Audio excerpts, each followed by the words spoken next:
नमस्कार दोस्तों। Education all in one में फिर से हाजिर हैं एक नए कंसेप्ट्स और नए वीडियो के साथ। जैसा कि पिछले वीडियोस में हमने जॉब से रिलेटेड, एजुकेशन से रिलेटेड और अलग अलग कंपटीशन से रिलेटेड हमने कई सारे वीडियो अपलोड किए थे। इस बार एक नए कंसेप्ट के साथ आ रहे हैं एजुकेशन ऑल इन वन में। जैसा कि आप सभी देख पा रहे हैं, ये जो सामने लोगो दिख रहा है, इससे आप कुछ अनुमान लगा सकते हैं कि आज हम किस बारे में बात करेंगे। आप देख पा रहे होंगे सामने, और मुझे आशा है और पूरा विश्वास है कि आप अनुमान लगा चुके होंगे कि आज हम किस बारे में एजुकेशनल वीडियो लेकर के आए हैं। एकदम सही दोस्तों, न्यू एजुकेशन पॉलिसी, जो कि सबसे बर्निंग टॉपिक है और कॉमन टॉपिक है, और अलग अलग कॉम्पिटिटिव एग्जाम्स में एक क्वेश्चंस पूछा जाता है न्यू एजुकेशन पॉलिसी के बारे में। और सबसे अहम मुद्दा यह है कि न्यू एजुकेशन पॉलिसी 2020 के बारे में क्वेश्चंस आने की मैक्सिमम प्रोबेबिलिटी है, स्पेशली एजुकेशनल एग्जाम्स के लिए, एजुकेशनल कॉम्पिटिटिव एग्जाम्स में, जैसे कि नेट हुआ, सेट हुआ, यूपी टेट हुआ, सी टेट हुआ, इस तरह के एग्जाम्स में। और उत्तर प्रदेश हायर कमीशन के भी एग्जाम है, एडवर्टीजमेंट नंबर 50 के लिए भी ये बहुत इंपॉर्टेंट है new education policy. So welcome to education all in one. So will discuss about the general awareness series 1। So हम जनरल अवेयरनेस की सीरीज चला रहे हैं और सबसे पहला सीरीज है हमारा, और आशा करता हूँ और उम्मीद करता हूँ कि आपका लाइक और सब्सक्राइब हमारे मनोबल को, हमारे मोटिवेशन लेवल को बढ़ाएगा। सो again, welcome to each and every viewers and friends and my well-wishers that I'm going to start the series related to the general awareness. This is my first series which is useful for all competitive exams. So in today's series, we'll discuss about the new education policy. और हमने सोचा कि educational video है, educational website है, और हमारे channel का भी नाम एजुकेशन ऑल इन वन है, तो सबसे पहले हम न्यू एजुकेशन पॉलिसी से शुरुआत करके आप सभी साथियों और दोस्तों का आशीर्वाद प्राप्त करें। सो हम लोग अलग अलग क्वेश्चंस डिस्कस करेंगे, ऑब्जेक्टिव क्वेश्चन डिस्कस करेंगे, उसके आंसर मैं बताऊंगा और उसके डिस्क्रिप्शन भी मैं आपको बताऊंगा। तो शुरू करते हैं education all in one, a series on general awareness question, series 1, that will be about the new education policy. I hope कि हमारे इंट्रोडक्शन के ज़रूरत नहीं है, आप सभी भली भांति परिचित हैं। फिर भी मैं एक बार अपना इंट्रोडक्शन दे देता हूँ। Myself doctor Vijay Prakash Gupta, assistant professor in management. I have done MBA, MA economics, qualified UGC NET as well as MA economics and PhD also. So let us start the question one by one. दोस्तों, इस video को, questions को आगे बढ़ाने से पहले मैं चाहता हूं कि थोड़ा सा हम लोग न्यू एजुकेशन पॉलिसी के बारे में एक पहले ओवरव्यू ले लें, एक सामान्य जानकारी इकट्ठा कर लें, फिर उसके बाद हम लोग क्वेश्चंस पे आएंगे। तो जैसा कि मैं ये बताना चाहता हूं कि न्यू एजुकेशन पॉलिसी चर्चा में क्यों है। हाल ही में केंद्र सरकार ने नई शिक्षा नीति 2020, that is the new education policy 2020 को मंजूरी दी है। और नई शिक्षा नीति 34 वर्ष पुरानी राष्ट्रीय शिक्षा नीति 1986, that is the 1986 new education national policy on education 1986 को रिप्लेस करके न्यू एजुकेशन पॉलिसी 2020 लेकर के आए। तो इसके मेन पॉइंट्स क्या हैं न्यू एजुकेशन पॉलिसी के, इसके प्रमुख बिंदुओं की अगर बात की जाए, मेन पॉइंट्स की बात की जाए, तो राष्ट्रीय शिक्षा नीति 2020, न्यू एजुकेशन पॉलिसी 2020 में शिक्षा की पहुंच, समानता, गुणवत्ता और वहनीय शिक्षा और उत्तरदायित्व जैसे मुद्दों पर विशेष ध्यान दिया गया है यहाँ पे। और इसके अलावा नई शिक्षा नीति के निर्माण के लिए सबसे पहले जून 2017 में इसरो के प्रमुख डॉक्टर कस्तूरी रंगन की अध्यक्षता में एक समिति का गठन किया गया था दोस्तों। और इस समिति ने मई 2019 में राष्ट्रीय शिक्षा नीति का मसौदा प्रस्तुत किया था, शिक्षा मंत्रालय में और मोदी सरकार के सामने। फिर नई शिक्षा नीति 2020 वर्ष में 1968 और 1986 के बाद स्वतंत्र भारत की तीसरी शिक्षा नीति होगी। ध्यान रखना दोस्तों, क्वेश्चन आता है ये कौन सी शिक्षा नीति है? ये स्वतंत्र भारत की तीसरी शिक्षा नीति है। सबसे पहला शिक्षा नीति एजुकेशन पॉलिसी 1968 में 1968 में बनाया गया था। उसके बाद दूसरी एजुकेशन पॉलिसी 1986 में बनाया गया था, और उसके बाद तीसरा जो न्यू एजुकेशन पॉलिसी 2020 है ये 2020 में बनाया गया था। जैसा कि आपको बता दें दोस्तों, न्यू एजुकेशन पॉलिसी 2020 के तहत केंद्र और राज्य के सहयोग से शिक्षा क्षेत्र पर जीडीपी के 6% हिस्से का बराबर निवेश का लक्ष्य रखा गया है। नई शिक्षा नीति में वर्तमान में सक्रिय 10+2 के शैक्षिक मॉडल के स्थान पर शैक्षिक पाठ्यक्रम को 5+3+3+4 प्रणाली के आधार पर विभाजित करने की बात की गई है दोस्तों। तकनीकी शिक्षा भाषाई बाध्यताओं को दूर करने के लिए, दिव्यांग छात्रों के लिए शिक्षा को सुगम बनाने आदि के लिए तकनीकी के प्रयोग को बढ़ावा देने के लिए बल दिया गया है दोस्तों इस शिक्षा नीति में।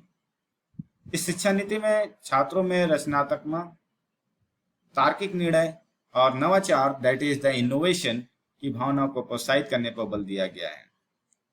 इसके साथ ही साथ एमएचआरडी के नाम में परिवर्तन किया गया। कैबिनेट द्वारा मानव संसाधन विकास मंत्रालय, जिसको कि हम ministry of human resource development MHRD बोलते थे, उसका नाम बदल करके शिक्षा मंत्रालय या एजुकेशन मिनिस्ट्री करने की मंजूरी भी दे दी गई थी। नई शिक्षा नीति 2020 के तहत दोस्तों एमएचआरडी का नाम बदलकर शिक्षा मंत्रालय करने का उद्देश्य शिक्षा और सीखने पर पुनः अधिक ध्यान आकर्षित करना था। इस वजह से न्यू एजुकेशन पॉलिसी के तहत एमएचआरडी का नाम बदलकर एजुकेशन मिनिस्ट्री कर दिया गया।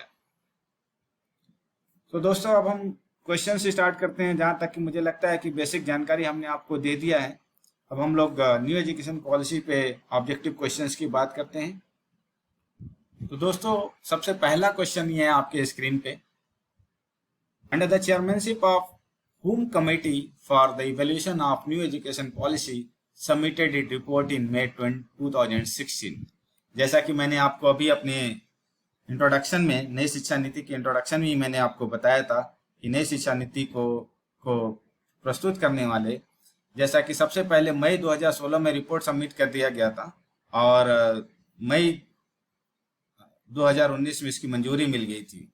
ठीक है, तो उसके बाद फिर नई शिक्षा नीति लागू हो गया था।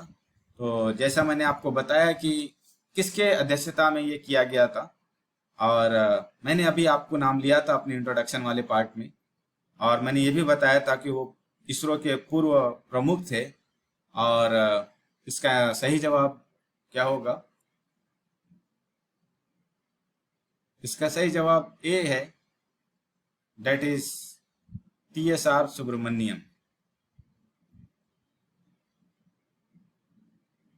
तो let's read TSR Subramanian former cabinet secretary थे, और ही was in the committee for the evaluation of the new education policy, and he submitted its reports in May 2016, and based on the ministry has prepared some input for the draft new education policy 2016.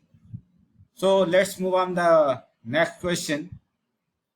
दूसरे question की बात करें दोस्तों, जैसा कि मैंने आपको अभी अपने इंट्रोडक्शन पार्ट में बताया था कि नई शिक्षा नीति के वर्तमान जो 10+2 शैक्षिक मॉडल था उसके स्थान पे इसको रिप्लेस करके नया शैक्षिक मॉडल को लेकर के आया गया। तो वो कौन सा शैक्षिक मॉडल है? तो जो दूसरा शैक्षिक मॉडल है वो हमने बताया कि डेट इज 5+3+3+4। तो जो पुराने एजुकेशन सिस्टम थे 10+2 एजुकेशन सिस्टम, उसको रिप्लेस करके 5+3+3+4 कैरिकुलर स्ट्रक्चर को लेकर के आया गया, जो कि एज वाइज अगर डिवाइड किया जाए तो 3 से 8 साल, 8 से 11 साल, 11 से 14 साल और 14 से 18 साल की बात करी गई है। Next question, according to the new education policy 2020, teacher will be able to teach lesson in mother tongue or regional language up to the grade. Which grade? जैसा कि नई शिक्षा नीति में टीचर्स को ये बोला गया है कि मातृभाषा में पढ़ाएं या रीजनल लैंग्वेज में पढ़ाएं। किस ग्रेड तक? That is at least grade 5। Grade 5 तक किसी भी बच्चे पे किसी भी तरह का कोई भी लैंग्वेज इम्पोज नहीं किया जाएगा। They have to teach in mother language और in the regional language. Next question is, by which year the minimum degree qualification for teaching is going to be a 4-year integrated B.Ed degree? So the 4-year integrated B.Ed degree as per the new education policy is going to be introduced in 2030. 2030 के बाद से 4 साल का integrated B.Ed degree हो जाएगा as per the new education policy 2020।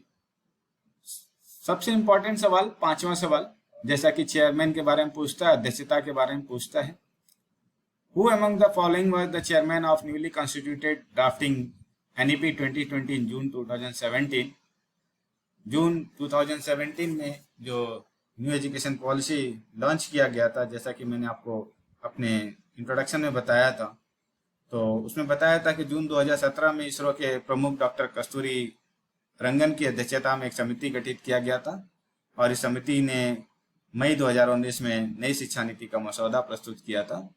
तो इसका सही जवाब होगा डॉक्टर के कस्तूरी रंगन। नेक्स्ट मूव करते हैं next question. According to the new education policy 2020, by how much % of the gross enrollment ratio, that is GER, in the higher education to be raised? और new education policy लागू करने के पीछे objective ये भी है कि हम अपने GER रेशियो को बढ़ा सकें। जैसा कि सरकार ने ये बोला है कि new education policy that is 2020 में हम अपनी ग्रॉस एनरोलमेंट रेशियो GER को, हायर एजुकेशन में जो रेशियो है उसको हम 50% तक बढ़ा देंगे 2035 तक। तो दोस्तों इस सवाल के साथ एक और सवाल है हमारा, अभी करंट में हमारी जो GER है वो कितना % है? लमसम या हम उसको टोटल परसेंटेज में अगर हम बात करें तो राउंड ऑफ फिगर में बात करें तो कितनी है अभी? उम्मीद करता हूं कि आपको इसका जवाब पता होगा। अगर नहीं पता है तो मैं आपको बता देता हूं, डेट इज द 26.6%। अभी हमारी जो ग्रॉस एनरोलमेंट रेशियो है करंट में हायर एजुकेशन की अगर हम बात करें तो 26.6% के अप्रोक्सीमेट है। ओके, सो मूव करते हैं नेक्स्ट क्वेश्चन पे। दोस्तों ये नेक्स्ट क्वेश्चन जो है, 7वां क्वेश्चन जो आप देख रहे हैं, ये यूजीसी नेट के हिसाब से बहुत इंपॉर्टेंट क्वेश्चन है। लिखा हुआ है कि will be created as an apex body for the fostering strong research culture and building research capacity across the higher education as per the NEP 2020।